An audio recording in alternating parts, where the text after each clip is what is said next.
Hey guys, a quick video for you today just showing you how to use the Ninja Foodie Possible Cooker 8 litre version. Specifically the MC1001 UK model, but a lot of the things we'll discuss today can transfer onto other models as well. So firstly, how do you turn it on? Well, there's a power button over here. That's quite obvious, isn't it? But we're not going to get anything done if we don't turn it on, are we? You'll see it's immediately defaulted to the slow cook setting. There are 8 settings on this particular model. So we have slow cook, and if we turn this dial here, we'll be able to rotate through them. So if we turn it to the left, look, you'll see that it goes to sear and saute. If we turn it again, it'll go to the steam setting, then to braise. It won't actually go round, look, any further. You have to go back if you want to get to the ones on the other side, such as simmer, bake, prove, and keep warm. So before we just have a little chat about each one of those settings and how they basically work, I just wanted to mention a few things to do with the machine itself. The first one is to always use oven mitts or the ones provided by Ninja, just to handle this cooking pot and specifically the handles, because while cooking it can get very hot, and if you go to touch it, you might get hurt, so be sure to use oven mitts. Secondly, always use non-stick or plastic utensils inside, because as you see, it's got a non-stick coating on the inside, and if you use anything metal on that, it could scratch it. So be sure to either use what's provided or something that won't damage the insides. And this pot and also the lid, they're also safe in the oven up to 260 degrees Celsius. And the inner pot also doubles as a serving dish, so you can take that out and use it as a serving dish.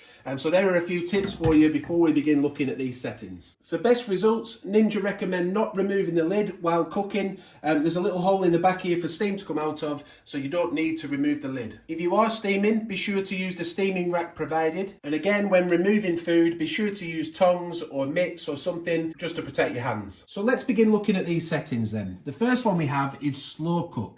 So once that's been selected, you'll see the light is on there. You can then adjust the temperature to either low or high. We have found that the high setting, it is quite strong, so just be aware of that. It will probably be much higher than the temperature on your current slow cooker. Once you've selected a particular setting, so we're on high at the moment, we'll then adjust the time by using these time buttons here. So if we go up, for example, we can go all the way up to 12 hours in 15-minute increments. Look, I'll just go all the way to the top now. Yeah, in 15-minute increments. And on the high setting, you can go all the way down to 3 hours. However, with the low setting, as we'll show you now, the time will only go as low as 6 hours. Look, you can't go below that. Once you've selected the temperature you want, press start, and it will then start to cook.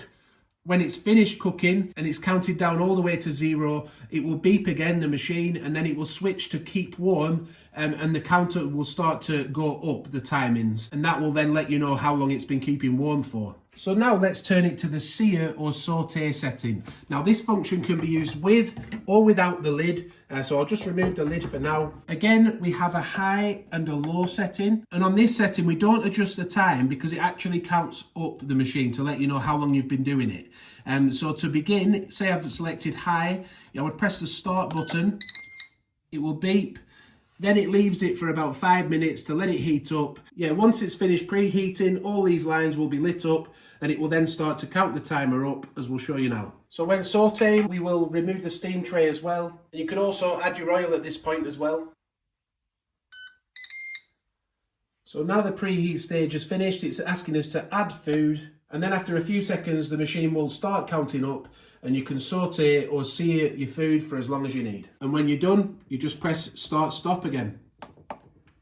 So let's now move on to the steam setting. Now there are no temperature adjustments with this one, it's just one temperature, and it has a preset time of 10 minutes, which can be adjusted between 1 minute and up to 1 hour. So to use this setting, we'll want to get at least 250 millilitres of water or stock. Put that into the pot. Once you've added your water or stock, you would then place your steaming rack inside and add your vegetables or anything you wanted to steam on top. Once you've added your vegetables and your stock, you would then place the lid back on top. Again, make sure it's on the steam setting. Adjust your time accordingly. So let's just do it to say 15 minutes on this occasion. We then press start stop to set it off. It will probably say pre at the beginning to show that it's preheating. Yeah, if you do forget to add water or stock, the machine will prompt you. Once the stock has reached temperature, by the way, the timer will then start to count down. Once the timer reaches 0, it will then beep and the word end will flash twice and you'll know that it's finished steaming. So let's move on to the braise setting then. Now this is quite a unique one because in the instruction manual it does tell you to use the sear or saute setting first, go through that process, then to switch it over to braise, and we'll then need to deglaze the pot by pouring 125 ml of wine or stock into the pot. Then, using the non-stick utensil provided, you will then scrape all the brown bits that are on the bottom of the pot into the stock or into the wine to create that flavour to braising. If you have any remaining cooking liquid or ingredients, this is the time then to put that into the pot after you've stirred the brown bits in. Again, then just make sure that braise is selected and you will see it lit up if it is. So for the braise setting, there will be a default time of 6 hours. Again, on the UK model, you can't adjust the temperature on this one. It's set to 99 Celsius. It will obviously be set differently in different countries. And for the braise setting, we can go between 1 and 12 hours and we can go up and down in 15-minute increments, look, to set your time. And then once you've set your time, you just press the stop button and it will begin to count down. Obviously, I don't have 6.5 hours to wait right now, but when it does get down to the end point, it will beep and display end on the PossibleCooker for 5 minutes. So now let's move over to the simmer setting. So you'll notice that it defaults to 0. That's because you can't adjust the time on this setting, look, and that's because the machine is going to count up. Also, you can't adjust the temperature. It's again set to 99 degrees Celsius on the UK model. And to begin, you'll just press start, stop. And on this setting, the simmer setting, it's recommended that you let it heat up for 5 minutes first before adding the ingredients and then let it count up from there. The simmer setting can be used with or without the lid placed on the top. And when you've finished, again, just press start, stop. That will end the function. So let's now turn on to the bake setting. So on the bake setting, we can adjust the temperature between 120 degrees C.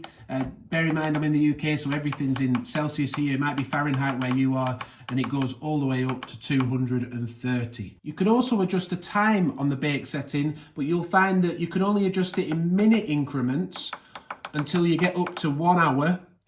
So I'll just hold it down now so we can see that it goes faster all the way up to 1 hour. And once it reaches 1 hour, you'll notice that it then starts to go up in 10-minute increments. And that happens all the way up to 6 hours. That's the maximum on the bake setting. Do bear in mind though that the machine, the PossibleCooker, does not use a convection fan, so it's best for upside down cakes or puddings, to use it as a bain-marie or to use it for steamed puddings and cheesecakes. To start baking, we'll just press the start stop button. I'm just putting it on 15 minutes just to show you how it works. And the timer will then count down. When it finishes baking, it will beep and it will switch over to the keep warm setting and the counter will start to count up so you know how long it's been kept warm for. And then when you're ready to take it out, you could just press start stop again and that will end the bake process. So next, let's quickly move on to prove. So for the prove setting then, we'll want to put our dough inside the pot without the steam rack in there and then pop the lid back on. The prove setting has a default temperature of 35 degrees Celsius, but that can go down to 30 and up to 40 in 5-degree increments. Then we can use the time arrows to adjust the proof time from the standard 45 minutes all the way down to 0, but obviously we're not going to do it to 0, but then I'll just hold it down to go a little bit faster to show we can go all the way up to a maximum proof time of 4 hours. So let's just do it for 2 hours, say. We'll then press start stop to set the proving process off.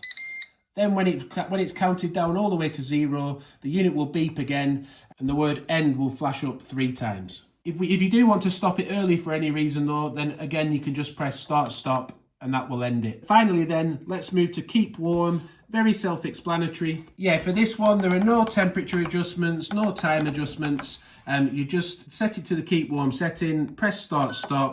It will then start counting up, and when you're done, you just press start stop again to end the process. So before we finish though, some quick tips about cleaning. Obviously this base unit can never go into a dishwasher or be submerged. To clean that, you'll want to unplug the unit and just give it a wipe round all the plastic bits with a damp cloth, and also on the inside, clean that with a damp cloth as well, but be sure that it is unplugged. The pot and the lid and your utensil, they can be dishwashed, as we said, as well as the rack inside. It's recommended to preserve the life of them that you actually hand wash them. Don't forget the inside of the pan is non-stick, so don't use anything abrasive. Use a soft damp cloth or a soft sponge. If you do find that some stuff has stuck in there, then you can just add some soapy water and let it soak for a little bit, and then give it a go with the damp cloth. And that's it then. As it says on the machine, we're done. That's how to use the Ninja Foodie Possible Cooker, the 8-litre version. And we hope you've enjoyed the video and it's helped you to get a grips with this machine if you've come across it, or you've just bought it, or you're thinking of buying it. Do watch the unboxing as well. We did a bit of cooking in that video. I'll link to that above now. Thanks for watching. Be sure to subscribe. Bye for now.